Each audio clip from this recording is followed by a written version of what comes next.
Katulad po ng isang scanner na kung saan yung pong kumakandidatong senador ngayon, 65 yata silang lahat. Padadaanin po nyo sa aparato na yan para makita natin kung sino yung qualified. Madali po yun para hindi na mahirapan ng ating bansa. Padaanin po yung 65 na tumatakbong senador. Maniwala kayo sa akin, kapag kayong na-inventong aparato na yun ay matino, alam po ninyo kung sino lamang ang lulusot doon? Ito pong mga kandidato ng PDP Laban.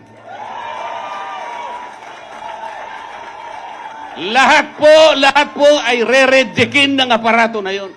Maniwala kayo sa akin, sapagkat yung aparato na yun ay ginawa sa suka.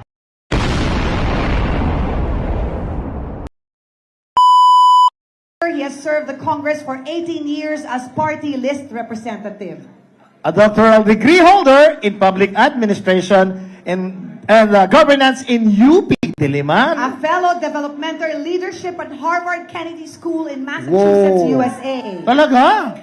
Wow! Kita niyo naman, Known known for- for his power bills, co-author of the Magna Carta for the Poor and defender of tradition in the House of Representatives. A fighter, the incorruptible, uncompromising public servant. Ladies and gentlemen, Number number 38 sa balota, Senator to be Rodante Marcoleta!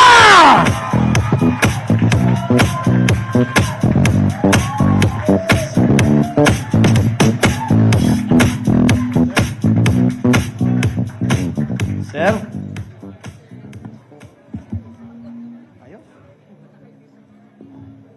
Magandang hapon po sa ating lahat.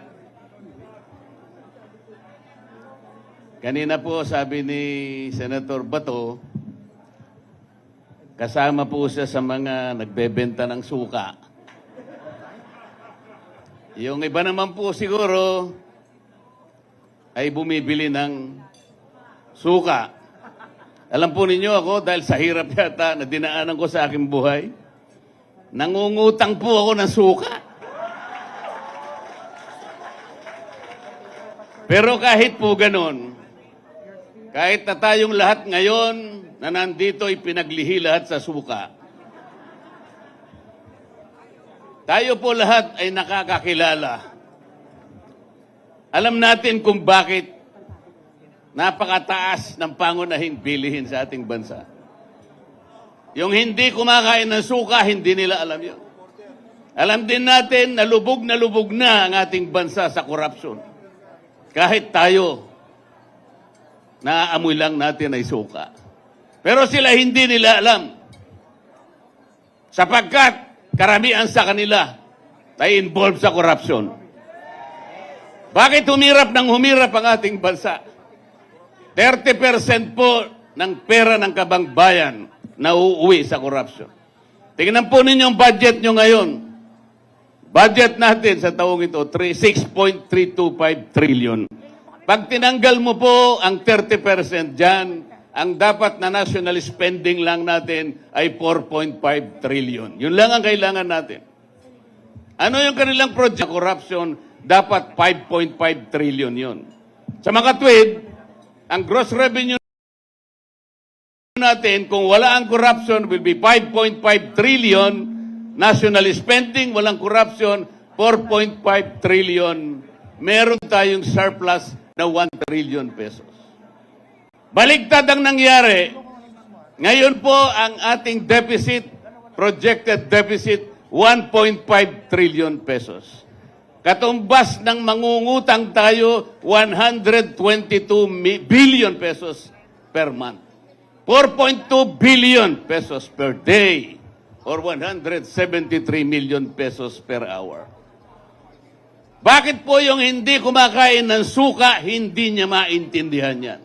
Bakit tayo po na ipinaglihilang sa suka ang nakakaintindi nito? Napakalaki po ng problema at hamon na hinaharap ng ating bansa. Ang ginagawa nila ay para pag-awayin ang Pilipino. They impeach the Vice President, even if there is no basis for it.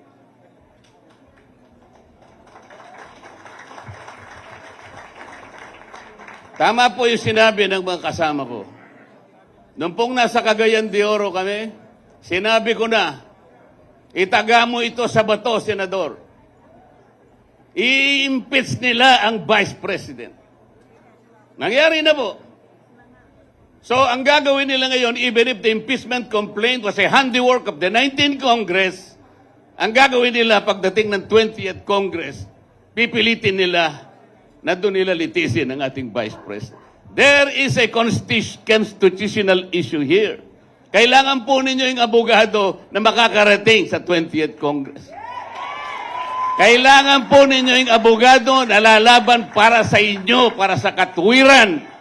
Sapagkat kung wala po kayong dadalhin na abogado doon na magtatanggol, our country will be going to the dogs.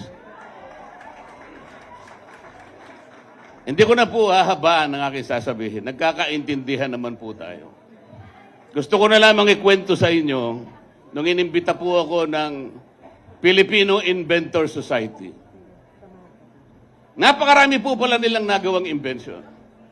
Ang Pilipino pa lang nakagawa ng karaoke, ng yoyo, ng bamboo incubator, ng 3-in-1 jeepney, ng isang unsinkable portable boat, ng isang laser acupuncture device. Napakarami po. Pati pala banana ketchup, Pilipino pala naka-invento. Ang sabi ko po sa kanila, bakit hindi kayo naka-invento ng isang aparato na kailangan natin, lalong-lalo na sa panahon ng eleksyon? Katulad po ng isang scanner, na kung saan yung pong kumakandidatong senador ngayon, 65 yata silang lahat. Padadaanin po nyo sa aparato na yan para makita natin kung sino yung qualified. Madali po yun para hindi na mahirapan ng ating bansa. Padaanin po yung 65 na tumatakbong senador. Maniwala kayo sa akin, kapag kayong na-inventong aparato na yun ay matino, alam po ninyo kung sino lamang ang lulusot doon? Ito pong mga kandidato ng PDP laban. Lahat po ay re-rejectin ng aparato na yon. Maniwala kayo sa akin, sapagkat yung aparato na yon ay ginawa sa suka. Salamat po. Oh! Attorney Rodante Marcoleta. Oh! Suka! Suka! Wow! Halika, Giselle, sumama mo ko dito.